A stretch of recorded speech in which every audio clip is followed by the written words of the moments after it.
পাৰিছোঁ যে আমি অভিমতত দৃষ্টিগোচৰ কৰিছিলোঁ চৰকাৰৰ ৰাজনৈতিক দলবিলাকৰ সংশ্লিষ্ট পক্ষৰ, কিন্তু গালু বালু খোলাকটিৰ তাল হৈছিল সকলো।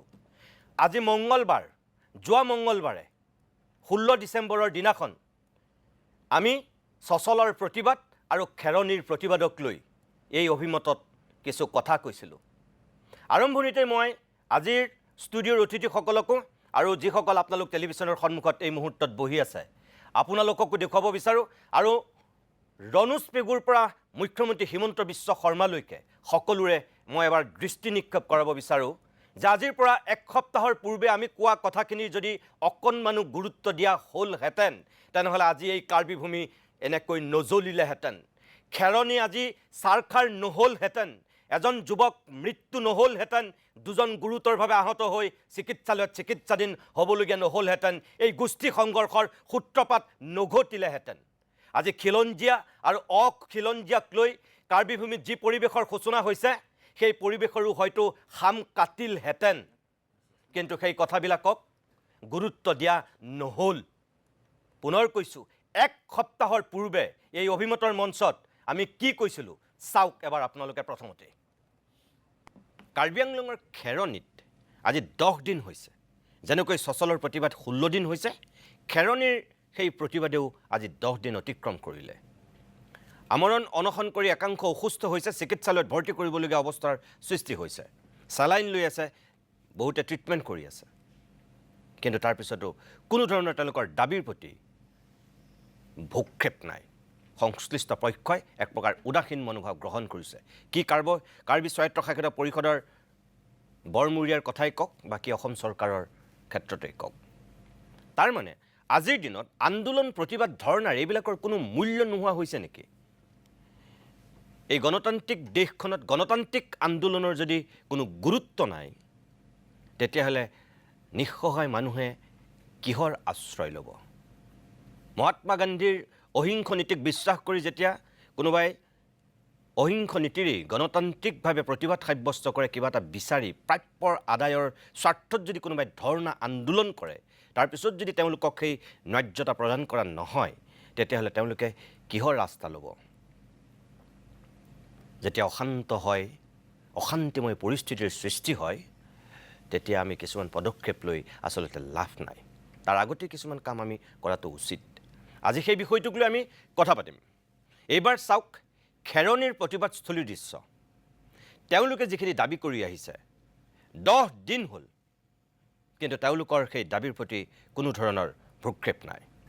এক প্ৰকাৰ তাত হাংগাৰ ষ্ট্ৰাইক কৰি আছে। বিজেপি চৰকাৰে জাতি মাটি ভেটিৰ কথা কৈছিল, গতিকে তাৰ প্ৰতিবাদকাৰীসকলেও সেই জাতি মাটি ভেটিৰ স্বাৰ্থতেই এই ধৰ্ণাত আজি 10 দিন ধৰি অৱস্থান লৈ আছে। কিন্তু কি তুলিৰাম ৰংহাং, কি মুখ্যমন্ত্ৰী হিমন্ত বিশ্ব শৰ্মা, তেখেতসকলে সেই ক্ষেত্ৰত কোনো ধৰণৰ এতিয়ালৈকে গুৰুত্ব প্ৰদান কৰা নাই। মই পুনৰ কৈছোঁ, কোনোবাজন অসুস্থ হৈছে, তেওঁলোকে অনশন কৰিছিল, চেলাইন দিবলগীয়া হৈছিল, চিকিৎসালয়ত ভৰ্তি কৰিবলগীয়া হৈছিল, অতি কমেও 6-7জনক চিকিৎসালয়ত ভৰ্তি কৰোৱা বাতৰি আমাৰ ইয়াতেই টেলিকাষ্ট হৈছে। যিসকলে আপোনালোকে দেখিছে আপোনালোকে জ্ঞাত হয়তো, আৰু যিসকলে দেখা নাই তেখেতসকলৰ জ্ঞাতাৰ্থেহে মই এই দৃশ্যটো দেখুৱাইছোঁ। তেওঁলোকৰ বহুত ধৰণৰ কথা কৈছে। মই দুজন ব্যক্তিৰ দুটা বক্তব্য আপোনালোকক এই মুহূৰ্তত দেখুৱাই লওঁ, তাৰপিছত এই ষ্টুডিঅ'ৰ অতিথিসকলৰ কাষলৈ উভতি আহিম। 9 দিন হৈছে আজিৰ পৰা, কিন্তু এইখিনি অতি দুৰ্ভাগ্যজনক বুলি ক'ব লাগিব যে যিটো বিষয়ৰ ওপৰত ইয়াত অনিৰ্দিষ্টকালীন অনশনৰ কাৰ্যসূচী আৰম্ভ কৰিছে প্ৰতিবাদকাৰীসকলে, এইটো সংক্ৰান্তত কিন্তু আজিলৈকে কাৰ্বি আংলং অট'নমাছ কাউন্সিলেই হওক বা অসম চৰকাৰৰ তৰফৰ পৰাই হওক কোনো ধৰণৰ ৰেছপন্স আমি এতিয়ালৈকে দেখা পোৱা নাই। এইটো অতি দুৰ্ভাগ্যজনক। গতিকে এই চৰকাৰে বিষয়টো এৰাই চলিব পৰা যিটো তেওঁলোকৰ পদক্ষেপ, তাৰ পৰাইতো প্ৰতীয়মান হৈছে যে কাৰ্বি আংলং অট'নমাছ কাউন্সিলে সঁচা অৰ্থত কাৰ্বি আংলঙত বসবাস কৰা খিলঞ্জীয়াসকলৰ ভৱিষ্যতৰ লগতে কাৰ্বি ভূমি যিটো 6 শিডিউলৰ অধীনত মানে মাটি আছে আমাৰ, সেই মাটিটো তেওঁলোকে যে আমাৰ সাংবিধানিক মাটিখিনিও যে তেওঁলোকে সুৰক্ষা প্ৰদান কৰাৰ যে তেওঁলোকে পোষকতা নকৰে বা পক্ষপাতি নহয়, এই চৰকাৰী ৰেছপন্স নকৰাৰ পৰা এই কথাটোৱে প্ৰমাণ হৈছে, এইটো আমি ক'ব খোজোঁ। ইয়াৰ লগতে কিন্তু কাৰ্বি আংলং অট'নমাছ কাউন্সিলকো আকৌ সকীয়াই দিব বিচাৰিছোঁ যে কাৰ্বি আংলং অট'নমাছ কাউন্সিলে যিমানেই বিষয়টো এৰাই চলিব খোজে কিন্তু সিমান জোৰেৰে আমি কিন্তু কাৰ্বি আংলং অট'নমাছ কাউন্সিলক কিন্তু ধৰিম। গতিকে এতিয়া ইয়াত যিসকল অনশনকাৰী বহি আছে তেওঁলোকে নাভাবিব যে ইয়াত 10-15জনেহে অনশনত বহি আছে বুলি পেলাই। ইয়াৰ লগত কাৰ্বি জাতিৰ 5 লাখ জনসাধাৰণ ইয়াৰ লগত জড়িত হৈ আছে। তেওঁলোকৰ আৱেগ অনুভূতি, তেওঁলোকৰ আশা, তেওঁলোকৰ সপোন ইয়াত জড়িত হৈ আছে। গতিকে বিষয়টোৰ ওপৰত আলোচনা কৰিবৰ কাৰণে কাৰ্বি আংলং অট'নমাছ কাউন্সিলে যিমানেই এৰাই চলিব সিমানেই কিন্তু পৰিস্থিতি বিষম হ'ব, কিন্তু এইটো আমি সকীয়াই দিছোঁ। গতিকে যিমান পাৰে বিষয়টো নিষ্পত্তি কৰিবৰ কাৰণে কাৰ্বি আংলং অট'নমাছ কাউন্সিলৰ যিজন চিফ এক্সিকিউটিভ মেম্বাৰ তুলিৰাম ৰংহাঙে অতি সোনকালে আহি পেলাই বিষয়টো কেনেকৈ নিষ্পত্তি কৰিব পৰা যায় সেই সংক্ৰান্তত কিন্তু তেওঁ আলোচনাৰ পদক্ষেপ গ্ৰহণ কৰিবৰ কাৰণে আমি দাবী জনাইছোঁ। আন্দোলন গণতান্ত্ৰিকভাৱে আন্দোলন চলি আছে, কিন্তু আমি লক্ষ্য কৰিব পাওঁ যে এই চৰকাৰখনে খিলঞ্জীয়া চৰকাৰ বুলি কয়, জাতি মাটি ভেটি বুলি কোৱা আমি লক্ষ্য কৰিব পাওঁ। কিন্তু এই বাস্তৱত আমি এই চৰকাৰখনক আমি ওলোটা ছবিটো আমি লক্ষ্য কৰিব পাওঁ। এই চৰকাৰখনে যোনখন চৰকাৰে জাতি মাটি ভেটি কয়, খিলঞ্জীয়া পক্ষ বুলি কয়, এই চৰকাৰখন এখন মিছলীয়া, এখন ঠগবাজ বুলি আপোনালোকৰ সংবাদ মাধ্যমৰ থ্ৰুদি আমি ক'বলৈ বিচাৰোঁ। আজি আমি যদি ক'ব বিচাৰোঁ এই প্ৰতিবাদী কাৰ্যসূচী আজি 9 দিন উকলি গ'ল। বিভিন্ন ধৰণৰ সংবাদ মাধ্যমত আপোনালোকৰ সংবাদ মাধ্যমত আমি লক্ষ্য কৰিব পাইছোঁ যে বিভিন্ন ধৰণত এই প্ৰতিক্ৰিয়া ধৰণৰ কথাবোৰ উত্থাপন হৈ আছে, কিন্তু এই চৰকাৰখনে নিমাতি কইনা হৈ আমি লুকিয়াই থকা দেখিব পাইছোঁ। কিহৰ কাৰণে? এই চৰকাৰখন সেইটোৱে নেকি যে তেওঁলোকে নিজৰ ভোট বেংকৰ পলিচিৰ কাৰণে আজি এই খিলঞ্জীয়া পক্ষত তেওঁলোকে নাই নেকি? আমাৰ মুকলি প্ৰশ্ন অট'নমাছ কাউন্সিলৰ প্ৰভাৱশালী CM ডক্টৰ তুলিৰাম ৰংহাং ডাঙৰীয়া, আমাৰ প্ৰভাৱশালী CM মুখ্যমন্ত্ৰী ডক্টৰ হিমন্ত বিশ্ব শৰ্মালৈ আপোনালোকৰ সংবাদ মাধ্যমৰ মুকলি প্ৰশ্ন, তেওঁলোকৰ সাহস আছে যদি আপোনালোকৰ যোগেদি আমি তেওঁলোকক প্ৰশ্ন কৰিব বিচাৰোঁ। এই চৰকাৰখনে যোনখন টেটু ফালি তেওঁলোকে যোনবিলাক চিঞৰি থাকে, আমি বিভিন্ন ধৰণৰ সংবাদ মাধ্যমত বা বিভিন্ন ধৰণৰ মেইন মিটিঙত তেওঁলোকে যোনবিলাক চিঞৰি থাকে, যোনখন খিলঞ্জীয়া বুলি কৈ থাকে, কিন্তু আজি এই খিলঞ্জীয়াৰ আজি ভূমি অধিকাৰ তেওঁলোকে হেৰাবলৈ বাধ্য হৈছোঁ আমি। কিন্তু আজি তেওঁলোকে নিমাতি কইনা হৈ তেওঁলোকে কোনো নিমান হৈ থকা আমি লক্ষ্য পাইছোঁ। ইয়াত কি বুজায়? তেওঁলোকে এখন মিছলীয়া, এখন ঠগবাজ চৰকাৰ বুলি আপোনালোকে যদি আমি ক'ব বিচাৰোঁ। সেয়েহে আমাৰ মুকলি প্ৰশ্ন ডক্টৰ তুলিৰাম ৰংহাং ডাঙৰীয়া, ডক্টৰ হিমন্ত বিশ্ব শৰ্মা ডাঙৰীয়া, এই শাসকীয় বিজেপি চৰকাৰৰ বিভিন্ন কৰ্মকৰ্তাসকলক আমি জনাব বিচাৰোঁ যে তেওঁলোকে জাতি মাটি বেটি কৈ থকা খিলঞ্জীয়া পক্ষক কৈ থকাখন এখন এইবিলাক তেওঁলোকে শ্লোগান দিয়ে, এইবিলাক অঁতৰাব লাগে বুলি আমি ক'ব বিচাৰোঁ। আৰু যোনটো পিডিআৰ এই পিডিআৰ 2011 চনত সুপ্ৰিম কোৰ্টে ৰায় দিছিলে গোটেই ইণ্ডিয়াত বা অসমৰ বিভিন্ন প্ৰান্তত আজি পিডিআৰ আন্দোলন তেওঁলোকে উচ্ছেদ কৰি থকা আমি লক্ষ্য পাইছোঁ। কিন্তু কাৰ্বি আংলঙত কিয় নহয়? ইয়াত কি বুজায়? ইয়াত সেইটোৱে বুজায় যে তেওঁলোকৰ ৰাজনীতিৰ নিজৰ লাভালাভৰ কাৰণে আজি খিলঞ্জীয়া পক্ষত নাই। আজি যদি এই আন্দোলন যদি তেওঁলোকে যদি নেমানে তেতিয়াহ'লে আজি এই খিলঞ্জীয়া পিছ পৰি থকা ব্যৱস্থা হ'ব। আজি বহিৰাগতৰ পৰা অহা তেওঁলোকে বাহ কৈ আমাক হাঁহিব এদিন। এই হাঁহিব কাৰ কাৰণে? এই শাসকীয় বিজেপি চৰকাৰৰ কাৰণে আমাক হাঁহিব। সেইকাৰণে আমি এই মিছলীয়া এখন ঠাগবাজ চৰকাৰক আমি আহি থকা 2024 ইলেকশ্যনত অসমৰ খিলঞ্জীয়া, কাৰ্বি আংলং খিলঞ্জীয়া ব্যক্তিসকলে আমি উফুৱাই দিব লাগিব বুলি আমি ক'ব বিচাৰোঁ আপোনালোকে যদি সংবাদ মাধ্যমৰ থ্ৰুদি। এনেকৈ কিছু উষ্মাৰে তেখেতসকলে নিজৰ বক্তব্য ৰাখিছিল। মই পুনৰ কৈছোঁ যে এয়া কাৰ্বি আংলঙৰ দৃশ্য। খেৰণিত এই ধৰণৰ প্ৰতিবাদ হৈ আছে। খিলঞ্জীয়াৰ ভূমি অধিকাৰৰ দাবীত তেওঁলোকে তাৰ যিসকল মানুহৰ যিটো আগ্ৰাসন, সেই আগ্ৰাসন ৰোধ কৰাৰ দাবীত তেওঁলোকে এই ধৰণৰ প্ৰতিবাদ কৰিছে। প্ৰিয় দৰ্শক, মই কৈছোঁ যে এয়া আজিৰ পৰা 1 সপ্তাহৰ পূৰ্বৰ অভিমতৰ দৃশ্য আছিল। কি বিজেপি, কি কংগ্ৰেছ, কি অজাপ, কি ৰাইজৰ দল, আমি ভাবোঁ যে ৰাজনৈতিক দলবিলাকে এখেতসকলৰ সেই দাবীক যিধৰণে গুৰুত্ব দিব লাগিছিল সেই গুৰুত্বটো চাগৈ নিদিলে। আজি যদি সেই গুৰুত্ব ৰাজনৈতিক দলবিলাকে দিলেহেঁতেন বা অসমৰ বৌদ্ধিক সমাজেও যদি তেওঁলোকৰ কাষত থিয় হ'লহেঁতেন, আজি সেই প্ৰতিবাদকাৰীসকলৰ মুখেৰে যিবিলাক কথা ওলাইছে সেই কথাবিলাক নোলালেহেঁতেন, CMৰ ঘৰ নজ্বলালেহেঁতেন, আজি দুটা শক্তিৰ মাজত এনেকৈ গোষ্ঠী সংঘৰ্ষৰ সূত্ৰপাত নহ'লহেঁতেন। কিন্তু মেকুৰীৰ ডিঙিত টিলিঙা আৰিব কোনে? এখন যে অসম মুলুক, আজি সেই আন্দোলনকাৰীসকলক হঠাতে ৰাতি ৩টা বজাত যেতিয়া আৰক্ষীয়ে আটক কৰিলে, গুৱাহাটীলৈ লৈ আহিলে, ১৪-১৫ জনে ধাৰাবাহিক হাংগাৰ ষ্ট্ৰাইক কৰি আছিল। আমি সেইদিনাখনো কৈছিলোঁ যে অকল এই ১৪-১৫ জন অনশনকাৰীক যদি প্ৰতিবাদকাৰী বুলি ভাবিছে তেনেহ'লে ভুল ভাবিছে। তুলিৰাম ৰংহাঙৰ প্ৰতি আমাৰ সেইদিনাখনেই আহ্বান আছিল, মুখ্যমন্ত্ৰী হিমন্ত বিশ্ব শৰ্মাৰ প্ৰতি আমাৰ আহ্বান আছিল, অসমৰ সুধী সমাজৰ প্ৰতিও আমাৰ আহ্বান আছিল যে শাসক পক্ষই এই কামটো কৰিব লাগিব। কিন্তু বিৰোধী হ'লেও তেওঁলোকৰ আৱেগ অনুভূতিক সন্মান জনাই বিৰোধী দলবিলাকেও সেই দায়িত্ব পালন কৰা উচিত আছিল। কিন্তু সেইখিনি হয়তো কৰা নহ'ল চাগৈ, যাৰ কাৰণে ক্ষোভত তেওঁলোক ফাটি পৰিল। যাৰ কাৰণে আজিৰ দিনটোত যিগৰাকী তাৰ আচল নেতৃত্ব দি এই যোৱা 16 দিনে আন্দোলন কৰি আহিছিল, হাংগাৰ ষ্ট্ৰাইক কৰি আহিছিল, লিপষ্টন ৰাংফাৰ, তেওঁ যিখিনি বক্তব্য দিছে প্ৰত্যেকজন বিবেকবান ব্যক্তিক হয়তো চুই যাব। কি কৈছে লিপষ্টনে এবাৰ চাওক আপোনালোকে, তাৰপিছত মই ষ্টুডিঅ'ৰ অতিথিৰ কাষলৈ উভতি আহিম।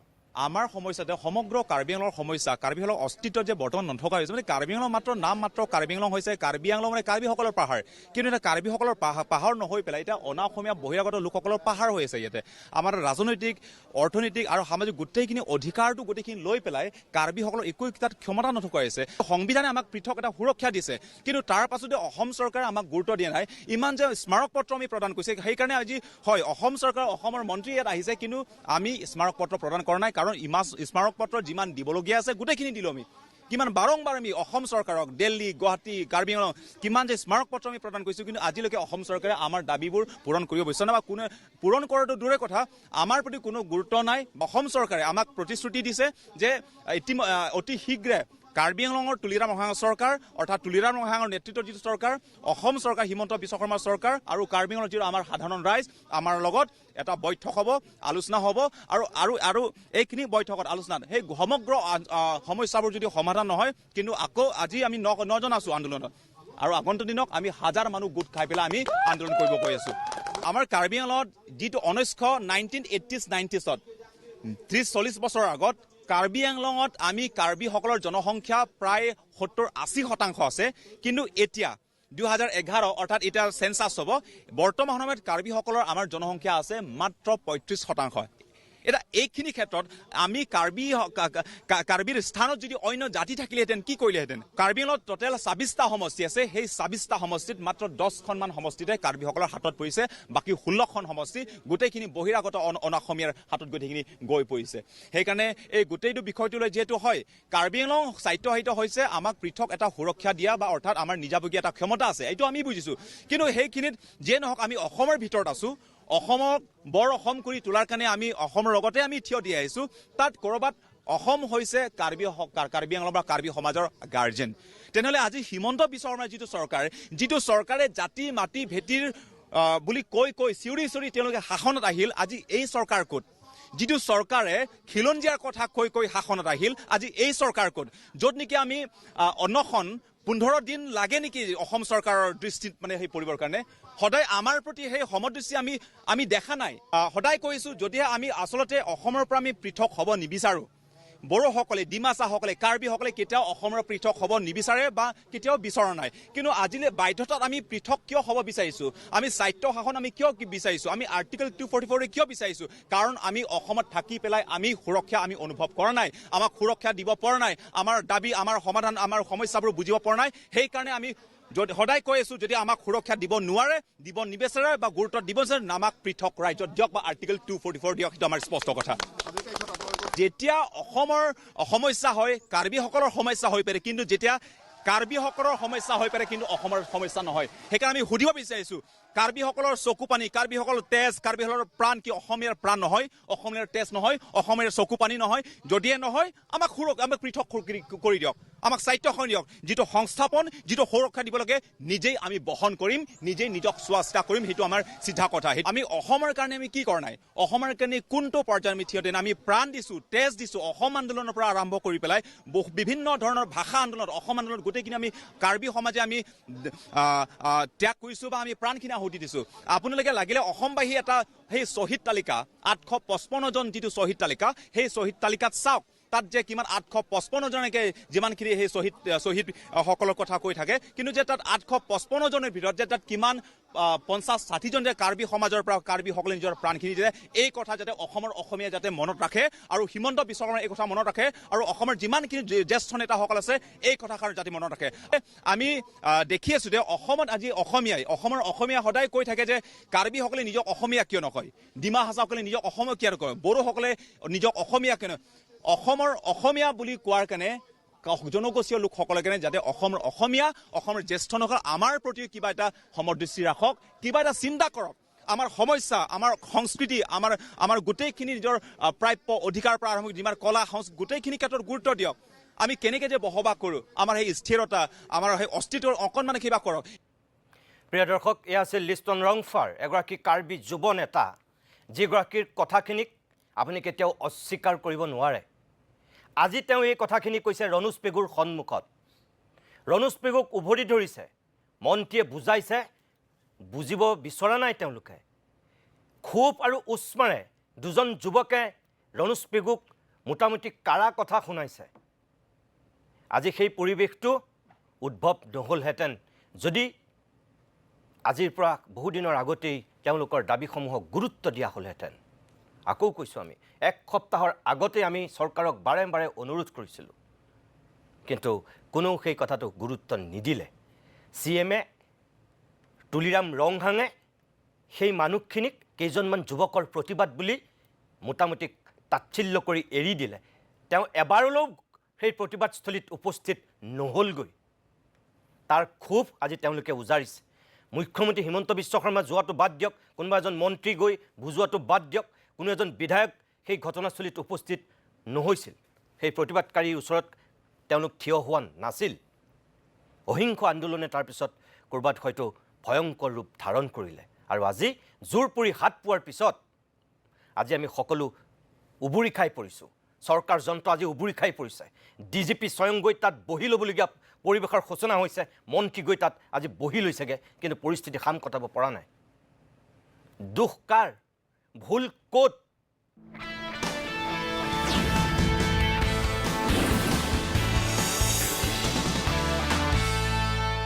মই ষ্টুডিঅ'ৰ অতিথিসকলৰ কাষলৈকে আহিব বিচাৰিছোঁ প্ৰথম মই জয়ন্ত গোস্বামী মই আপোনাৰ ওচৰলৈকে আহিছোঁ যিহেতু চৰকাৰী পক্ষৰ শাসকীয় দলৰ ফালৰ পৰা আপুনি যিহেতু আছে এই যে আজি যিটো সঁচাকৈ ঘটনা ঘটিল এতিয়া আমি সকলোৱে গৰিহণা দিছোঁ নিন্দা কৰিছোঁ সমবেদনা জনাইছোঁ সকলোবিলাক কৰিছোঁ কিন্তু সময়ৰ কাম যদি সময়ত আমি কৰিলোহেঁতেন আজি এই পৰিৱেশটো কিন্তু সূচনা নহ'লহেঁতেন আপুনি এগৰাকী জ্যেষ্ঠ মুখপাত্ৰ কি ক'ব এতিয়া আপুনি নিতুদা গোটেই কথাটো হৈছে কি যে কাৰ্বি আংলঙৰ যিটো পৰিস্থিতি ৱেষ্ট কাৰ্বি আংলং খেৰণিৰ যিটো পৰিস্থিতি এই পৰিস্থিতি নিশ্চিতভাৱে অত্যন্ত উদ্বিগ্নতাৰ পৰিস্থিতি হৈছে গতিকে আমি নিশ্চিতভাৱে তাক অত্যন্ত সতৰ্কতাৰে গোটেই বিষয়টো আগবাঢ়িব লাগিব মাননীয় মুখ্যমন্ত্ৰী ডাঙৰীয়াই ইতিমধ্যে কৈছে যে সকলো পক্ষৰ লগত আলোচনা কৰি সামগ্ৰিক বিষয়টোৰ এটা সলিউশ্যন আনিব লাগিব এতিয়া বিষয় হৈছে এইটো যে 1952 চনত মিকিৰ হিলছ অট'নমাছ কাউন্সিল গঠন হৈছিলে ইয়াৰ পূৰ্বে সেই খেৰণি যিটো অঞ্চল নগাঁও জিলাৰ লগত সন্মিলিত হৈ আছিলে Mikir hills autonomous council act 1951 এই এক্ট হোৱাৰ পৰৱৰ্তী সময়ত Mikir hills land and revenue act 1951 এখন এক্ট প্ৰস্তুত কৰা হৈছিলে এই এক্টখনৰ যিখন লেণ্ড এণ্ড ৰেভিনিউ এক্ট 1951 তাত ধাৰা 3ত এটা কথা স্পষ্ট আছে যে non tribes cannot on land without permission of the executive council of Karbi Anglong autonomous council সেই সময়ত মিকিৰ ভেলী অট'নমাছ কাউন্সিল আছিলে এতিয়া গোটেই ঘটনাটো আহিলে কি যে এটা গোচৰ তৰিলে এই ভিজিআৰ আৰু পিজিআৰত কোনো ধৰণৰ পিজিআৰত ৰাজ্য চৰকাৰে কেতিয়াও বেদখল হ'ব নিদিয়ে এইটো স্পষ্ট কথা সকলো অঞ্চলৰ পৰা উচ্ছেদিত হ'ব সংৰক্ষিত ৰাজহুৱা চৰণীয়া পথাৰ আৰু গ্ৰাম্য সংৰক্ষিত ৰাজহুৱা চৰণীয়া পথাৰৰ পৰা সেই খেৰণি অঞ্চলত যিটো কথা কৈছোঁ মই যিটো আজিৰ যিটো ঘটনাৰ সংঘটিত হৈছে তাত নটিচ ইছ্যু কৰিলে ৰাজ্য চৰকাৰে এইটো হ'ল ফেব্ৰুৱাৰী 2024ত পৰৱৰ্তী সময়ত এটা গোচৰ তৰিলে যিসকললৈ নটিচ গৈছিলে তেওঁলোকে ৰিট পিটিশ্যন নম্বৰ 3718/2024 এই এটা গোচৰ তৰিলে সেই গোচৰটোৰ 26/7/2024 যিটো তাৰ হুকুম দিলে সেই হুকুমত ক'লে যে এই গোচৰটো কি কাৰণে তৰিলে যে তেওঁলোকে কয় যিটো অঞ্চলত VGR PGR বুলি কাৰ্বি আংলং অট'নমাছ কাউন্সিলে কৈছে বা চৰকাৰে কৈছে সেই অঞ্চলটো বোলে VGR PGR নহয় যিসকলে গোচৰ তৰিছে তেওঁলোকে ক'ব খোজে গতিকে যিহেতুকে এটা কনফ্লিক্ট এটা আহিলে গোটেই কথাটো আৰু তেওঁলোকে কিছু ডকুমেণ্ট দিছে সেই ডকুমেণ্ট ধৰক নগাঁও জিলাৰ সেই সময়ত নগাঁও জিলা পৰৱৰ্তী সময়ত অট'নমাছ কাউন্সিল এই গোটেই হিষ্ট্ৰীটো তেওঁলোকে মেড আউট কৰিছে আৰু কোৰ্টে দেখিলে যে যিহেতুকে এটা কনফ্লিক্ট এটা হৈছে যে চৰকাৰে কৈছে সেই অঞ্চল জাগাটুকুৰা VGR PGR হয় গতিকে উচ্ছেদ কৰিব লাগে আৰু আনহাতে তেওঁলোকে কৈছে যে নহয় এইটো VGR PGR অন্তৰ্গত নহয় এইটো পূৰ্বৰ পৰা হিলছ মানে অট'নমাছ কাউন্সিল গঠন হোৱাৰ পূৰ্বৰ পৰা আছে গতিকে সেইকাৰণে আদালতে কি কৰিলে যে এটা ষ্টে দি দিলে গোটেই ব্যৱস্থাটোৰ অৰ্থাৎ চৰকাৰে কোনো একশ্যন ল'ব নোৱাৰে তাৰ কাৰণে ব্যৱস্থা কৰিলে আদালতে এটা হুকুম দিলে গতিকে চৰকাৰে সেই উচ্ছেদ বন্ধ কৰিবলৈ বাধ্য হ'ল কাৰণ যিহেতুকে গোচৰটো চলি আছে এতিয়া তেখেতসকলৰ আন্দোলনটো হৈছে তেখেতসকলে কয় তেখেতসকলৰ যিটো আন্দোলন এই আন্দোলনটো কয় যে নহয় সেই PGR VGR পৰা সেইসকল লোকক উচ্ছেদ কৰিবই লাগে চৰকাৰৰ ফলৰ পৰা সেই আপুনি ঠিকেই কৈছে যে কোনো মন্ত্ৰী বা CM তুলিৰাম ৰংহাং তেওঁলোকৰ ওচৰলৈ যোৱা নাছিলে কিন্তু জিলা কৰ্তৃপক্ষ তালৈ গৈছে আৰু তেওঁলোকক বুজাই দিছে যে এই গোচৰটো সেটল নোহোৱালৈকে আমি উচ্ছেদ কৰি দিব নোৱাৰোঁ গতিকে এই গোচৰটোৰ এটা হাইকোৰ্টৰ এই ষ্টেটো আঁতৰাব লাগিব আৰু আপোনালোককো কৈছোঁ যে যিখিনি ডকুমেণ্ট আপোনালোকৰ লগত আছে যিখিনি আজি আপোনালোকে মিডিয়াৰ ওচৰত কৈছে বা তেখেতসকলে বিভিন্ন ধৰণৰ কথাবিলাক কৈছে সেইখিনি ডকুমেণ্ট লৈ আপোনালোকে আদালতলৈ ভেকেট কৰিবৰ কাৰণে আপোনালোকো ইভেন যাব পাৰে মানে আমাৰ যি কাৰ্বি আংলং অট'নমাছ কাউন্সিল তেওঁলোকে অট'নমাছ কাউন্সিলৰ হৈ পেলাই আবেদন কৰা হৈছে কোৰ্টে হিয়াৰিং হৈ আছে গতিকে কোৰ্টত পেণ্ডিং আছে কিন্তু এক মিনিট আপুনি যিখিনি কথা কৈছে মুখ্যমন্ত্ৰীয়েও সেইখিনি কথা কৈছে তুলিৰাম ৰংহাঙেও সেইখিনি কথা কৈছে কিন্তু প্ৰতিবাদকাৰীসকলৰ বক্তব্য অকল PGR VGRত নহয় আপোনালোকৰ ভুলটো তাত হৈ আছে তেওঁলোকে যিখিনি কথা কৈ আছে তাত যিটো হাংগাৰ ষ্ট্ৰাইক হৈছিল অকল PGR VGRক লৈ নহয় সামগ্ৰিকভাৱে কাৰ্বি জনগোষ্ঠীটোৰ যিটো আজি অস্তিত্বৰ সংকট তুলিৰাম ৰংহাং ডাঙৰীয়া আৰু মুখ্যমন্ত্ৰী মহোদয়ে আজি সেই কথাটো কৈ আছে কিন্তু তেওঁলোকৰ যিখিনি বক্তব্য আছিল তেওঁলোকে বাৰম্বাৰ তাত যিখিনি দাবী জনোৱা হৈছিল জয়ন্ত গোস্বামী আপুনি এতিয়া অকল সেইটোতে কৈ আছে কিন্তু তেওঁলোকৰ আচল দাবীখিনি কেইবাটাও দাবী আছে সেইটোকে মই কৈ আছোঁ শুনক এতিয়া কথাটো কি হ'ল যে তেওঁলোকে কৈছে অলপ আগতে ক'লে যে তেওঁলোকে কৈছে যে কাৰ্বিসকল তাত 35% আৰু নন কাৰ্বি 65% গুচি গ'ল আচ্ছা এতিয়া ঘটনাটো এইটো যে কাৰ্বি আংলং অট'নমাছ কাউন্সিলৰ এই যে লোকসকল এই ধৰণে যে তাতে আছে অনা কাৰ্বিসকল তাতে আছে এইটো কি এই 10 বছৰত হোৱা কথা নেকি এইটো যেতিয়া কাউন্সিল গঠন হৈছিল তাৰ পূৰ্বেও আছিলে আজি যদি চোৱা যায় তেতিয়াহ'লে আপুনি দেখা পাব যে যি আমাৰ যি অন্য কাৰ্বি আংলঙৰ যি অঞ্চলবিলাক আজি গোলাঘাট জিলাৰ সন্তান এটা সময়ত সৰু পথাৰ অঞ্চলটো সৰু পথাৰ দুটা ভাগ কৰা হ'ল অৰ্থাৎ যেতিয়া কাউন্সিল গঠন হ'ল 1952 তেতিয়া সৰু পথাৰ মৌজাক দুটা ভাগ কৰা হ'ল এটা সৰু পথাৰ কাৰ্বি আংলঙলৈকে গ'ল আৰু আনটো সৰু পথাৰ গোলাঘাট জিলাত থাকি গ'ল গতিকে এতিয়া নগাঁও খেৰণী অঞ্চলটো নগাঁৱৰ ভিতৰত আছিল এই পৰিৱেশটো যে সূচনা হ'ল আপোনাৰ মতে কিয় এইটো পৰিৱেশ গোটেই কথাটো হৈছে কৰবাত নহয় কৰবাত মানে এতিয়া এই যে 35% বুলি কৈ দিলে সেইটো কেনেকৈ আহিলে মানে সেই ডাটাটো ক'ৰ পৰা আহিলে এই ডাটাটোতো নতুন ছাৰ্ভে হোৱা নাই বা সেই যোৱা ছাৰ্ভেত ইয়াৰ পূৰ্বৰ ছাৰ্ভেত সেই ধৰণেতো কৰা নাছিলে যে কাৰ্বি নন কাৰ্বি এই ধৰণেতো কোনো ছাৰ্ভে হোৱা নাছিলে কিন্তু এই 35%টো ক'লৈ আহিলে ক'ৰ পৰা আহিলে গতিকে আমি ভাবোঁ যে ক'ৰবাত নহয় ক'ৰবাত এটা ক'ৰবাত মিছআণ্ডাৰষ্টেণ্ডিং এটা ক'ৰবাত হৈছে আৰু সেইটোকে মুখ্যমন্ত্ৰী ডাঙৰীয়াই কৈছে যে এই যে মিছআণ্ডাৰষ্টেণ্ডিং যিটো হৈছে সেই মিছআণ্ডাৰষ্টেণ্ডিংটো আলোচনা কৰি তাক কৰিব লাগিব আৰু আপোনাৰ যোগেদি আহ্বান জনাম আজি অত্যন্ত সংবেদনশীলতাৰে আপুনি এই শ্ব'টো কৰিছে মই সকলো কাৰ্বিবাসীক সকলো অসমবাসীক আহ্বান জনাম যাতে সামগ্ৰিক বিষয়টো অত্যন্ত আমি সুচাৰুৰূপে যাতে অত্যন্ত সমীহভাৱে আমি এই গোটেই বিষয়টো যাতে সোনকালে সমাধান হয় যাতে কাৰ্বি আংলঙত কোনো ধৰণৰ যাতে আৰু এটাও অপ্ৰীতিকৰ পৰিস্থিতি সৃষ্টি নহয় আৰু এটা পিছফুল কাৰ্বি আংলং যাতে প্ৰতিষ্ঠা হয় ঠিক আছে প্ৰধান বিৰোধী দল ৰূপক দাস ডাঙৰীয়া যিহেতু কংগ্ৰেছৰ মুখপাত্ৰ হিচাপে আছে ৰূপক দাস ডাঙৰীয়া যে শাসক পক্ষ যেনেকৈ ব্যৰ্থ হৈছে কিন্তু প্ৰধান বিৰোধী দল হিচাপে ক'ৰবাত বাৰু আপোনালোকেও এই প্ৰতিবাদটোৰ ক্ষেত্ৰত নিজৰ দায়িত্ব পালন কৰাত ক'ৰবাত অলপ হ'লেও আপোনালোক ব্যৰ্থ হ'ল নেকি? চাওক নিতুমণিদা, ব্যৰ্থতা বুলি স্বীকাৰ কৰিবলৈ অলপ অসুবিধা হৈছে। ব্যৰ্থতা আপুনি যেনেকৈ কৈছে, প্ৰথম কথা হ'ল শাসকীয় দল আৰু তাত যিখিনি তেওঁলোকৰ কথা অকল PGR VGR আপুনি ইতিমধ্যে কৈছে, জয়ন্ত গোস্বামী ডাঙৰীয়াই দীঘলকৈ ক'লে যে অকল আইনী মেৰপেচ থকাৰ কাৰণেহে তেওঁলোকে পৰা নাই বুলি তেওঁ ৰাইজক পতিয়ন নিব বিচাৰিছে।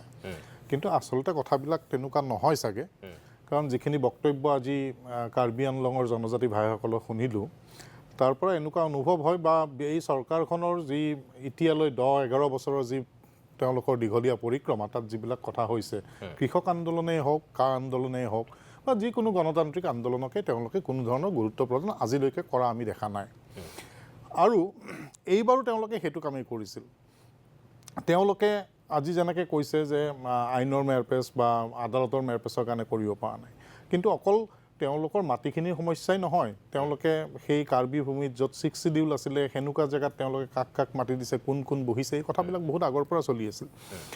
এতিয়া তেওঁলোকে যিটো কৈছে, আজি ক'লে যে ছাৰ্ভে হোৱা নাই, তেওঁ কেনেকৈ 35 আৰু 65% কথা ক'লে, তেতিয়াহ'লে কাৰ্বি ভূমি বাদ দি অসমৰ অন্যান্য জিলাসমূহত তেওঁলোকে কেনেকৈ কৈ দিয়ে কোন কিমান বসতি আছে, সেইটোত জানো ছাৰ্ভে হৈছে? যদি তেওঁলোকৰ হোৱা নাই, চেঞ্চাছ হোৱা নাই, তেওঁ ক'লে, তেতিয়াহ'লে বাকীবিলাকত হৈছিল নেকি? তেতিয়াহ'লে তেওঁলোকে 35-65টো ক'ৰ পৰা আনিছিল? এইবিলাক যে তেওঁলোকে মিছা কথা কয়, এনেকুৱা ধৰণৰ কথাৰ কাৰণেই যে ঘটনাবিলাক বেয়া হয়। এই আজি তেওঁ যিটো প্ৰশ্ন কৰিলে যে কাৰ্বি ভূমিৰ আজি সেই জনজাতীয় ভাইজনে যিটো 35 আৰু 65 কওঁতে তেওঁৰ গাত লাগিছে, কিন্তু অসমৰ বাকী অঞ্চলসমূহত, জিলাসমূহত যেতিয়া 35-65ৰ কথাটো তেওঁলোকে আনে, তেতিয়া কিহৰ ভিত্তিত আনিছিল? তাৰ সত্যতা কিমান? এই কথাবিলাকো তেওঁ যদি কৈ দিয়ে তেতিয়া ৰাইজে ভাল পাব। নহ'লে তেওঁলোকে যে দুমুখীয়া চৰিত্ৰ বহন কৰে বুলি আমি কৈ থাকোঁ, সদায় কৈ থাকোঁ, এই কথাবিলাক এওঁলোকৰ এই বক্তব্যবিলাকে প্ৰমাণ কৰে। দ্বিতীয় কথা, তেওঁ কৈছে যে জাতি মাটি ভেটিৰ কথা কোৱা, তেওঁলোকক আমি ভোট দিছিলোঁ, ক্ষোভিত হ'ব, কাৰণ আশা কৰিছিল, তেওঁলোকে ভাবিছিল যে কংগ্ৰেছে নকৰিলে কংগ্ৰেছ বেয়া, ক'ৰবাত হয়তো আমাক বেয়া পাইছিল, সেইকাৰণে আমাক 15 বছৰ শাসনকালৰ পিছত তেওঁলোকে আমাক অসমৰ পৰা শাসন, সেইটো মানি ল'ব লাগিব, সেইটো হয়। আৰু ৰাজনীতিত থাকে, দীঘলীয়া সময়লৈ থাকিলে অলপ তেনেকুৱা কথা আহে। এতিয়া তেওঁলোকে যিহেতুকে এটা আশা কৰিছিল, আৰু এই দলটোৱে তেওঁলোকে দেখাইছিল যে পৰিৱৰ্তন কৰি দিম বুলি তেওঁলোকে এটা সপোন দেখাইছিল। খুব সপোনবিলাক সঁচাই বৰ মিঠা হয়, আৰু বিশেষকৈ খিলঞ্জীয়া মানুহৰ অস্তিত্ব অধিক দৃঢ় হ'ব বুলি কোৱা হৈছিল। সেই ধৰণৰ কথাবিলাক যেতিয়া কৈছিল, আৰু আজি 10টা বছৰ ৰখাৰ পিছত দুজন বেলেগ বেলেগ ধৰণৰ মুখ্যমন্ত্ৰী পালে, তাৰপিছত জনজাতীয় মুখ্যমন্ত্ৰী পালে, তাৰপিছত আৰু এজন বেলেগ মুখ্যমন্ত্ৰী পালে, পায়ো যেতিয়া তেওঁলোকৰ সমস্যাসমূহ সমাধান নহ'ল, সমস্যা আৰু ঘনীভূত হ'ল, আৰু বেছি হ'ল, তেতিয়া তেওঁলোকে সন্দেহৰ চকুৰে চাব ল'লে যে এওঁলোকৰ লগত একো নহ'ব। এওঁলোকে এই বক্তব্যবিলাক খালি ৰাজনৈতিক স্বাৰ্থৰ কাৰণে কয়। এই কথাবিলাক আজি সকলো অঞ্চলৰ ৰাইজে বুজি উঠিছে, আৰু বুজি উঠাৰ কাৰণে তেওঁলোকে এনেকুৱা পদক্ষেপ লৈছে। কিন্তু যি ধৰণৰ হিংসাত্মক কাৰ্যকলাপ কৰিছে তাৰ প্ৰতি আমাৰ সমৰ্থন নাই। আমি অহিংস নীতি, গান্ধীজীৰ নীতিমতে, আদৰ্শমতে চলি শান্তিপ্ৰিয়ভাৱে তেওঁলোকে দাবীসমূহ উপস্থাপন কৰক। আপুনি কি বুলি ভাবে, কিয় তেনেকুৱা পৰিৱেশৰ হঠাৎ সূচনা হ'ল বুলি ভাবে? নাই, এই কথাবিলাক চাওক, এইটো এদিনত হোৱা কথা নহয়। আপুনি যেনেকৈ ক'লে যে 17টা দিন, 6 ডিচেম্বৰত প্ৰথম তেওঁলোকৰ আৰম্ভ হৈছিলে, তাৰ পৰা 17টা দিন হ'ল, কোনো এজন নগ'ল। এতিয়া প্ৰথম কামটো কাৰ হয়? যে ডিষ্ট্ৰিক্ট কাউন্সিল আছে, তেওঁলোকে চাব লাগিছিল।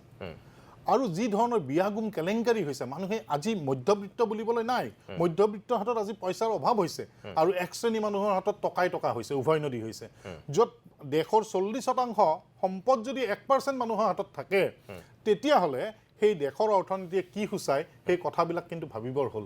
এই ধৰণৰ কথাবিলাকৰ কাৰণে আজি এই ধৰণৰ কথাবিলাক আহিছে। আৰু তেওঁলোকে প্ৰায় কয় যে এটা খালী সম্প্ৰদায়ৰ পৰা অসম মানে হৈছে, অসমৰ ভাবুকি স্বৰূপ হৈছে। কিন্তু যদি এই গাঁৱত যেতিয়া আজি তাত গৈছে, অনা অসমীয়াবিলাকো আজি ভাবুকি হৈ উঠা নাই জানো? আজি কাৰ্বি ভূমিত কি হৈছে? তাততো মিয়া নাই, তাত আজি অন অসমীয়া কোন, কাৰ লগত হৈছে? আজি কাৰ লগত হৈছে? আজি হৈছে বিহাৰীসকলৰ লগত। ক'ৰ মানুহ? ভাৰতীয় মানুহ। তেতিয়াহ'লে তেওঁলোকৰ লগত যে হৈছে, তাৰমানে অসমীয়াৰ, মই ক'ব বিচাৰিছোঁ এইটোৱে, তেওঁলোকে খালি এটা জাতি জনগোষ্ঠীক নকৰাকৈ তেওঁলোকে সকলো অসমীয়াৰ প্ৰতি কি কি বস্তু ভাবুকি হ'ব পাৰে, সেইখিনি প্ৰথমতে তেওঁলোকে বুজি পোৱাটো উচিত। আৰু যদি খালি এটা জাতি জনগোষ্ঠীক লৈ পেলাই এই ধৰণে কাম কৰে, তেতিয়াহ'লে তেওঁলোকৰ এই ধৰণৰ ভুলবিলাক হৈ থাকিব। কাৰণ ইয়াত তেওঁলোকে গুৰুত্ব নিদিলে। আজি যদি তাত বেলেগ থাকিলেহেঁতেন, তেওঁলোকে ইমান দিনে কৰি পেলালে হয়। এই যে নকৰিলে সেইকাৰণে হিন্দুত্ববাদী তেওঁলোকৰ যিটো কথা এই যে হিন্দু মুছলিম কৰি তেওঁলোকে দল চলায় সেইকাৰণে এই ধৰণৰ ঘটনাবিলাক হ'বলৈ লৈছে ধন্যবাদ জনাইছোঁ ৰূপক দাস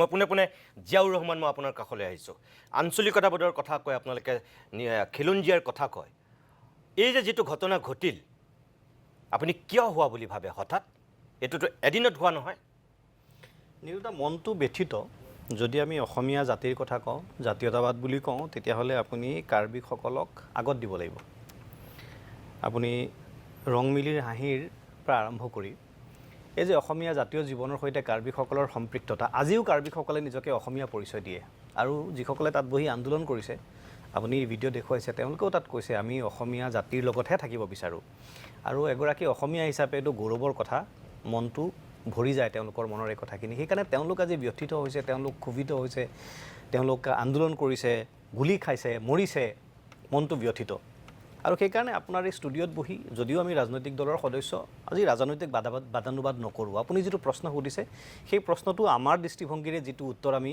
ভাবিছোঁ সেই উত্তৰটো আপোনাক দিম কথাটো এনেকুৱা এই যে যোৱা কালি আৰু আজি আমি যিটো দেখিছোঁ এইটো দেখি পেলাই আৰু যিবোৰ কথা আপোনালোকৰ বিভিন্ন টিভি চেনেলত সংবাদ মাধ্যমত শুনি আছোঁ দেখি আছোঁ সেইবোৰ দেখি পেলাই এইটো ধাৰণা স্পষ্টকৈ হৈছে যে এইটো এটা সাংঘাতিক মিছমেনেজমেণ্ট হৈছে এটা ভুল বুজাবুজিও হৈছে কিন্তু এই মিছমেনেজমেণ্ট আৰু ভুল বুজাবুজিটো কিয় হ'ল আৰু তাৰ পিছত এই মিছমেনেজমেণ্ট আৰু ভুল বুজাবুজিৰ পিছত আছে মানুহৰ মনত ক্ষোভিত মানে মানুহৰ মনত পঞ্জীভূত হৈ থকা দীঘলীয়া ক্ষোভ এইটো কথা হয় বিজেপিয়ে এইটো কথা ক'ব যে শাসনত আমি কিমান 10 বছৰৰ পৰাহে আছোঁ কিন্তু এই সমস্যাটো আজিৰ নহয় নিখণ্ডে এইটো আজিৰ সমস্যা নহয় কিন্তু এই সমস্যাটো ইমান ভয়াৱহ ৰূপ কেনেকৈ পাবলৈ পালে তাৰ বহুতকেইটা কাৰণ আছে মই এটা কথা মাজতে আপোনাক কৈ দিওঁ যদিও 52ৰ কথা কোৱা হৈছে তেতিয়াৰ পৰাই সৃষ্ট সমস্যা বুলি মই আপোনাক এটা কথা স্পষ্টকৈ ক'ব পাৰোঁ প্ৰতিবাদকাৰীসকলে যিটো কথা কৈ আছে অকল ভিজিআৰ পিজিআৰৰ কথা নহয় তাত এতিয়া যে এই মানে অনা কাৰ্বি বিশেষকৈ অনা অসমীয়া বহিৰাগতসকলৰ কথা তেওঁলোকে কৈ আছে 2008 চনৰ যি কাৰ্বি আংলঙৰ পৰিস্থিতি হেতুটো চাব লাগিব আমি 11 চনৰ কাৰ্বি আংলঙৰ পৰিস্থিতি হেতুটো চাব লাগিব কাৰ্বিৰ মাজত যি সংঘাত হৈছিলে কেইবাজন মানুহৰ মৃত্যু হৈছিলে মই সেইটোকে ক'বলৈ গৈছোঁ জয়ন্ত মই সেইটোকে ক'ব গৈছোঁ যে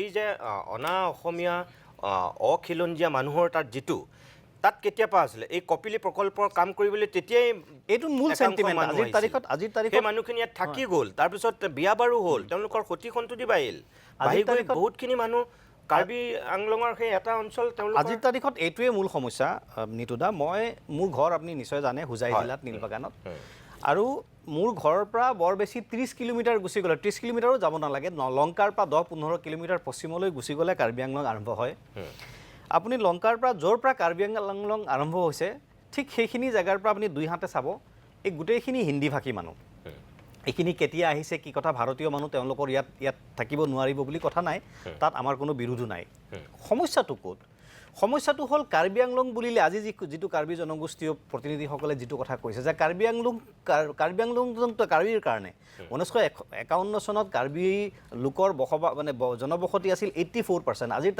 তাৰিখত তেওঁলোক 50%তকৈ তলত নামি আহিল এই যে তেওঁলোকৰ মনত অস্তিত্ব হেৰুৱাৰ যিটো ভয় যিটো অসমীয়া মানুহৰ হৈছে সকলো খিলঞ্জীয়া মানুহৰ হৈছে আৰু আজিৰ তাৰিখত এই কথাটোকে আলোচনা কৰি থকা হৈছে যোৱা দুটা দিন ধৰি প্ৰতিবাদকাৰীসকলে আন্দোলনকাৰীসকলে আন্দোলন কিয় কৰিছে যে আমাৰ মাটি নাইকিয়া হৈছে আমি এই কথাটোকে আজি বহুত দিনৰ পৰা কৈ আছোঁ যে বিজেপি চৰকাৰৰ বিভাজনৰ ৰাজনীতি বিজেপি চৰকাৰৰ দমনৰ ৰাজনীতি আৰু শোষণ আৰু লুণ্ঠনৰ ৰাজনীতি এটা বিভাজনৰ ৰাজনীতি মানে কি আপুনি 2022 চনৰ কাৰ্বি আংলং অট'নমাছ কাউন্সিলৰ নিৰ্বাচনলৈকে যাওক ভোট গণনা শেষ হোৱাৰ পিছৰ দিনাখন কাৰ্বি আংলঙৰ এগৰাকী গুৰুত্বপূৰ্ণ ৰাজনৈতিক নেতাই ৰাজহুৱাকৈ মন্তব্য দিছিলে যে বিজেপিয়ে বিহাৰী মই এইটো মোৰ কোট নহয় দে তেখেতে কোৱা কথা ইনভাৰ্টেড কমাৰ ভিতৰত বিহাৰী আৰু বঙালীৰ ভোটত বিজেপিয়ে কাৰ্বি আংলং অট'নমাছ কাউন্সিল জিকিছে এই কথাটো সাধাৰণ মানুহৰ মনত নিশ্চয়ভাৱে সোমাইছে আমাৰ কাথাৰ ডাঙৰীয়াৰ বক্তব্য আছিল জনইংতি কাথাৰ ডাঙৰীয়া অফিচিয়েল ষ্টেটমেণ্ট প্ৰাক্তন IAS বিষয়া আৰু এই কথাটো তেওঁ বিভিন্ন সময়ত কৈ থাকে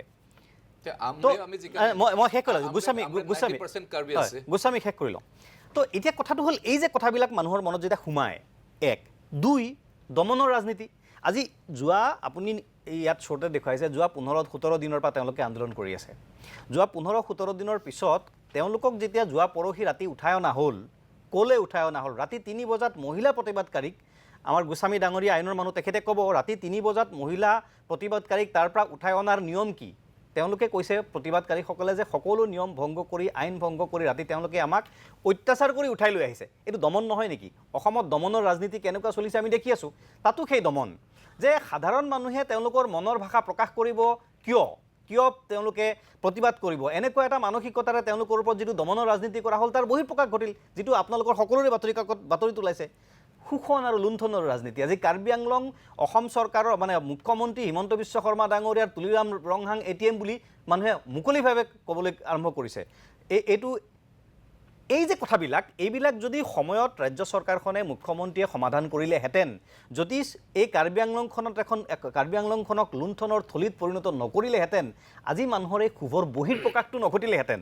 মই এই কথাটো কোৱা নাই যে কাৰ্বি আংলঙৰ সমস্যা এদিনতে সমাধান হৈ যাব, কাৰ্বি আংলঙৰ সমস্যাটো এই কালিয়ে আৰম্ভ হৈছে, মই এনেকৈ কথা কোৱা নাই।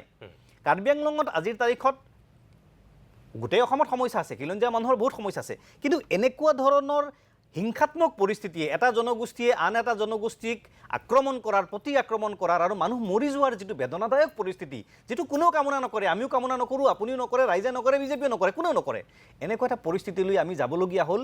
এই চৰকাৰখনৰ দায়বদ্ধতাহীনতা আৰু মই যিটো কথা কৈছোঁ, তেওঁলোকৰ বিভাজনৰ ৰাজনীতি, তেওঁলোকৰ দমনৰ ৰাজনীতি, শোষণ লুণ্ঠনৰ ৰাজনীতি।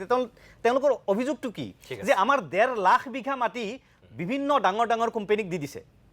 বিভিন্ন ডাঙৰ ডাঙৰ কোম্পানীক 1.5 লাখ বিঘা মাটি কাৰ্বি আংলঙক চৰকাৰে দিছে, কিন্তু এই 11,000 বিঘা PGR VGR ভূমিত থকা বাহিৰৰ পৰা যিসকল মানুহ আহিছে, এটা সময়ত ছাৰ ছাদুল্লা চৰকাৰে ব্ৰিটিছৰ সময়ত বাংলাদেশৰ মানে সেই সময়ৰ পূব পাকিস্তানৰ পৰা মানুহ অনাৰ কাৰণে আজি অসমৰ মানুহে আমি ভুগি আছোঁ, হিন্দু মুছলমান আমি সকলোৱে ভুগি আছোঁ। আজি বিজেপি চৰকাৰৰ পৃষ্ঠপোষকতাই যে বিহাৰ, উত্তৰ প্ৰদেশৰ পৰা মানুহ যে লাহে লাহে তেওঁলোকে ইয়াত আহি বসতি কৰাৰ আঁৰত তেওঁলোকৰ যিটো পৃষ্ঠপোষকতা ৰাজনৈতিক, সেই কথাটো মানুহে বুজি পাইছেতো, আৰু বুজি পোৱাৰ এইবিলাক হৈছে বহিঃপ্ৰকাশ নিতুমণি শইকীয়া ডাঙৰীয়া, আৰু এইটো কিন্তু আমি ভুগিব লাগিব। সেইকাৰণে আমি সকলোৱে, মই আজিও চৰকাৰক আহ্বান জনাওঁ, আপোনালোক সকলো ৰাজনৈতিক দলক লৈ বহক, আটাইকেইটা দল সংগঠনক লৈ বহক, বহি পেলাই ইয়াৰ এটা সমাধান সূত্ৰ ওলাওক। মানুহবোৰে যিবোৰ সমস্যাৰ কথা কৈছে সেই সমস্যাটো সমাধান কৰক। গোটেই অসমত আপোনালোকে উচ্ছেদ কৰিব পাৰে, কাৰ্বি আংলঙত কিয় উচ্ছেদ কৰিব নোৱাৰে, NC হিলছত কিয় উচ্ছেদ কৰিব নোৱাৰে? ঠিক আছে, এই কথাবিলাকৰ সমাধান সূত্ৰ ওলাব লাগিব। ঠিক আছে, মই অকণমান বিৰতি ল'ব লাগিব। প্ৰিয় দৰ্শক, আজি ত্ৰিপাক্ষিক বৈঠকৰ কথা কোৱা হৈছে। এইমাত্ৰ জিয়াউৰ ৰহমানে কৈছে সকলো ৰাজনৈতিক দলক লৈ বৈঠক বহক। এইটোৱেই আমাৰ দুৰ্ভাগ্য যে মানুহ মৰিব লাগিব, ঘৰ জ্বলিব লাগিব, ক'ৰবাত গাড়ী ঘোঁৰা জ্বলি ছাই হ'ব লাগিব, তাৰপিছত আমি কিছু পদক্ষেপ ল'ম। কিন্তু সেইবিলাক নোহোৱালৈকে যেতিয়া অহিংসভাৱে কোনোবাই ধৰ্ণা, প্ৰতিবাদ, আন্দোলন কৰি দাবী উত্থাপন কৰি থাকে, সেইবিলাকক গুৰুত্বহীন কৰা হয়, এক প্ৰকাৰ নৎসাত কৰা হয় তেওঁলোকৰ দাবীক। আৰু যেতিয়া হিংসাত্মক ৰূপ ধাৰণ কৰি কোনোবা মৰে, কোনোবা জ্বলে, তেতিয়া আমি সকলো উবুৰি খাই পৰোঁ, গুৰুত্ব দিওঁ। এই 16 দিন হোৱা এই প্ৰতিবাদ আজি এই ভয়ংকৰ ৰূপ ধাৰণ কৰাৰ আঁৰত কি আছিল? তেওঁলোকৰ আজি যে ত্ৰিপাক্ষিক বৈঠক, তুলিৰাম ৰংহাং, অসম চৰকাৰ, প্ৰতিবাদকাৰীৰ মাজত এতিয়া ৰণোজ পেগুৱে গৈ ক'বলগীয়া হৈছে যে ত্ৰিপাক্ষিক বৈঠক আমি কৰিম, তেওঁলোক আহিব আমাৰ লগত। এই কামটো কি আগতে কৰিব নোৱাৰিলেহেঁতেন? এই এজন কাৰ্বি যুৱক মৰিবলগীয়া হ'ল কিয়? কেইবাজনো গুৰুতৰভাৱে আহত হৈছে কিয়? 38জন আৰক্ষী আহত হৈছে। স্বয়ং IGP এজনৰ ভৰি তেজেৰে লুতুৰি পুতুৰি হৈ চিকিৎসাধীন হ'বলগীয়া হৈছে। DGPৰ কান্ধত আঘাত লাগিছে, আৰু কিমানজন যে আহত হৈছে তাৰ কোনো চিন মুকাম নাই। উভয় পক্ষৰে কি খিলঞ্জীয়া কি অখিলঞ্জীয়া, দুইটা পক্ষৰ যিটো যুযুধান ৰূপ, এয়া কি আগতীয়াকৈ ঠিক কৰিব পৰা ব্যৱস্থা নাছিল? আছিল। আন্তৰিকতাৰ অভাৱ, সদিচ্ছাৰ অভাৱ আৰু গুৰুত্ব নুবুজাৰ মনোভাৱ ইয়াৰ কাৰণে একমাত্ৰ জগৰীয়া। কি দিছপুৰ কি ডিফু, সকলোৰে ইয়াৰ কাৰণে দুখ আছে, দায়ী তেওঁলোকে ক'লে নহ'ব। এতিয়া আজি যিমানেই যি কথা নকওক কিয়, ৰাজনৈতিক দলৰ নেতাসকলে মুখ্যমন্ত্ৰীৰ পৰা CM-লৈকে আজি ঘৰ নজ্বলিলেহেঁতেন যদি তেওঁলোকৰ অহিংস আন্দোলনৰ সেই প্ৰতিবাদক গুৰুত্ব দিলেহেঁতেন। আৰু এতিয়া কৈছে ভুল বুজাবুজি হ'ল। আৰে ভুল বুজাবুজি কোনে দূৰ কৰিব লাগিছিল? কাৰ দায়িত্ব আছিল?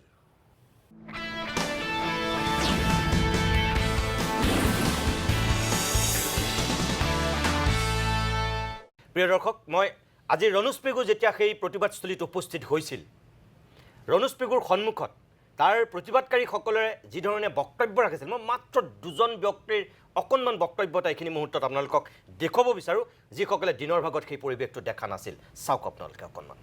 আপোনাৰ ওচৰত আপুনি আহিছে ভালে, কিন্তু আমাৰ পাব্লিকৰ ডিমাণ্ড যোনটো আছে সেইটো বহুদিনৰ পৰা আমি মানে তুলিৰাম ৰহাং যোনটো আমাৰ CEM হয় তাক অলপ মানে আমি পাব্লিক হৈ কথা পাতিবলৈ আমি বিচাৰি আছিলোঁ।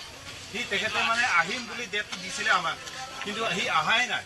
সেইটোৱে কথাটো মিলিছোঁতো, কিন্তু কিহৰ কাৰণে অহা নাই সেইটো আমি সুধিব বিচাৰিছোঁ, জানিব বিচাৰিছোঁ। আমি মিটিং কৰিবৰ কাৰণে আমাৰ CEMক মাতা হোৱা নাই, কিন্তু যিটো আমাৰ দাবী, আমাৰ পাব্লিকৰ দাবী যিটো আছিলে, আমাৰ পিজিআৰ মাটিটো যিটো লেণ্ড আছিলে, এইটো ইলেকশ্যন হ'বই লাগিব। আমাৰ এইটো কিমান বছৰ পৰা আমি ইয়াত প্ৰটেষ্ট কৰি আছিলোঁ, আমি ইয়াত ধাৰণা বহি আছিলোঁ, তথাপি আজিলৈকে হ'ব কৈ আছিলে, হোৱা নাছিলে।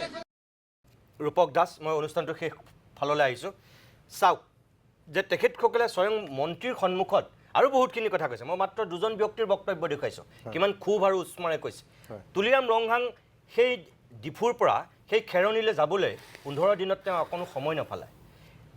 জয়ন্ত গোস্বামীয়ে কৈছে যে তেওঁলোকক জনোৱা হৈছিল ডিষ্ট্ৰিক্ট এডমিনিষ্ট্ৰেশ্যনৰ ফালৰ পৰা, কিন্তু তাত কোনো নিৰ্দিষ্ট ডেট নাছিল, কোনো দিন বাৰ নাছিল।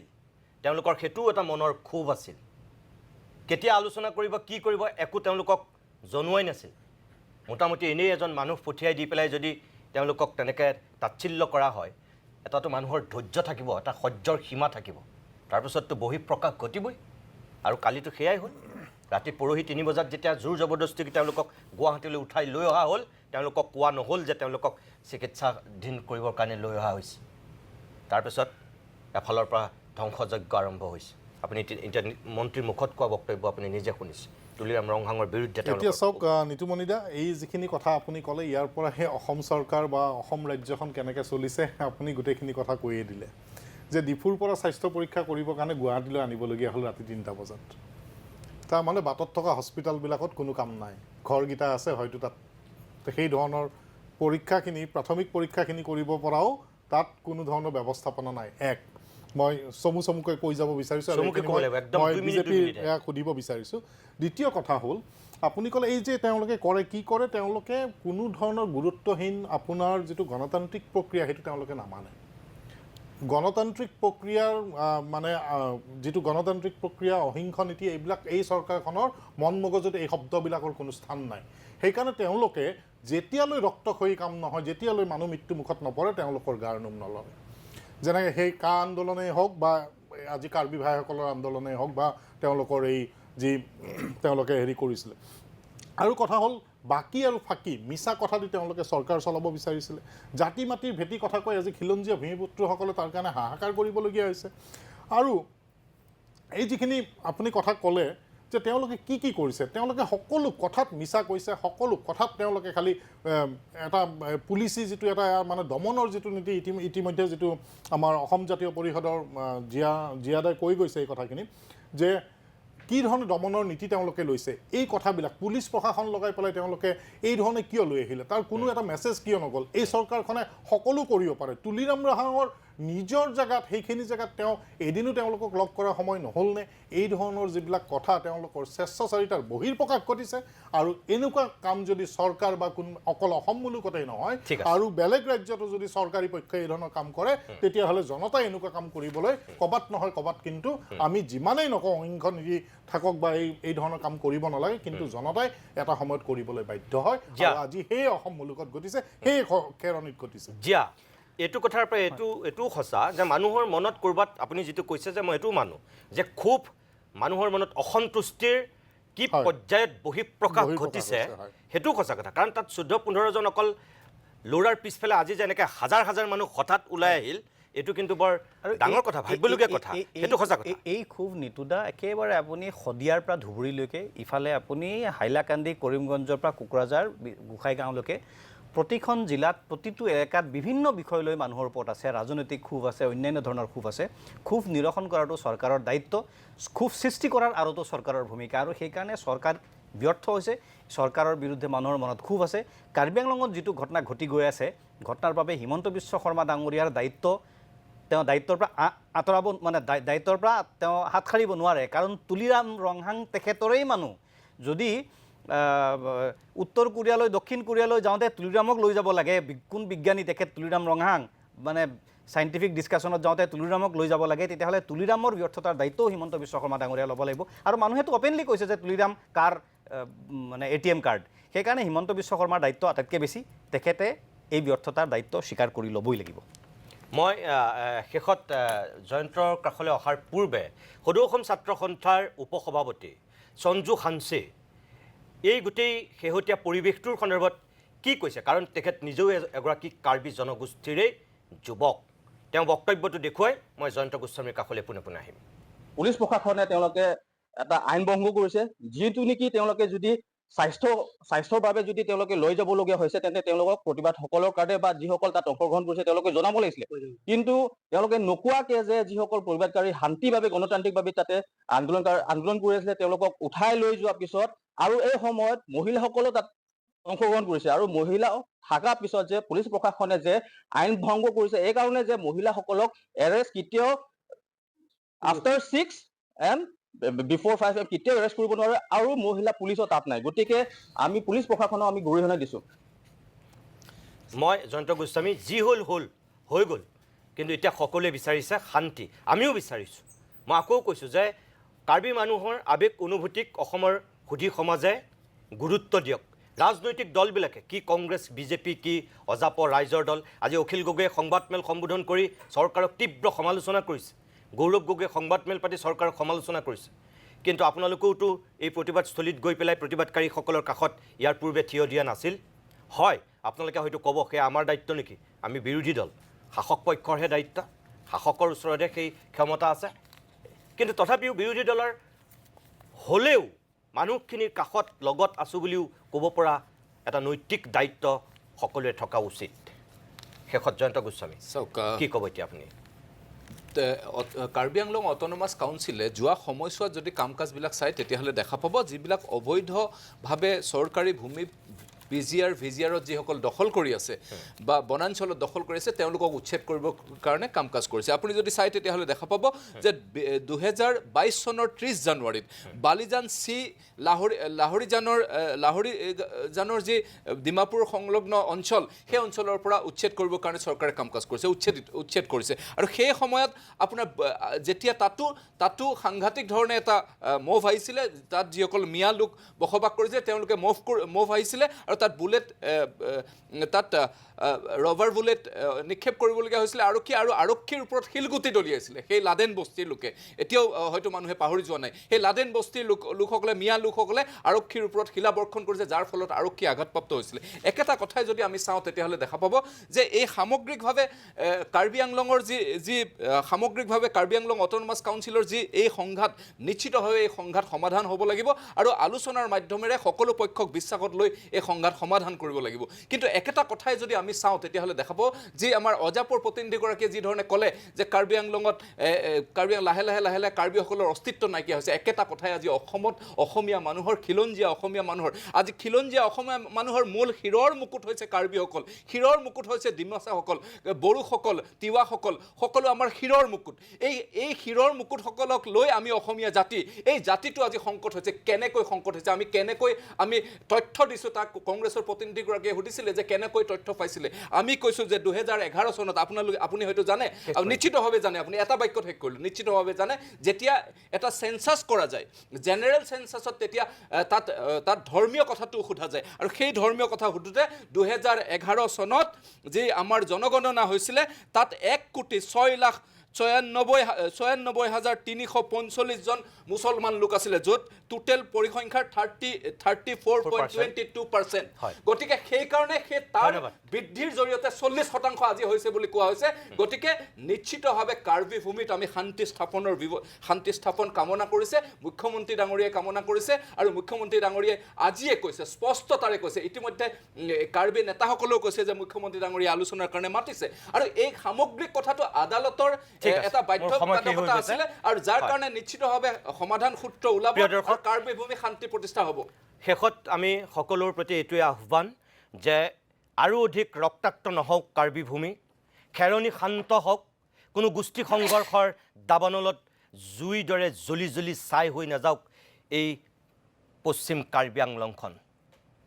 সকলো পক্ষ সংযত হওক, চৰকাৰ বিৰোধী শাসক পক্ষ সকলো এই ক্ষেত্ৰত একত্ৰিত হৈ শান্তিৰ পৰিৱেশ তাত বাহাল ৰাখিবৰ বাবে কাম কৰক।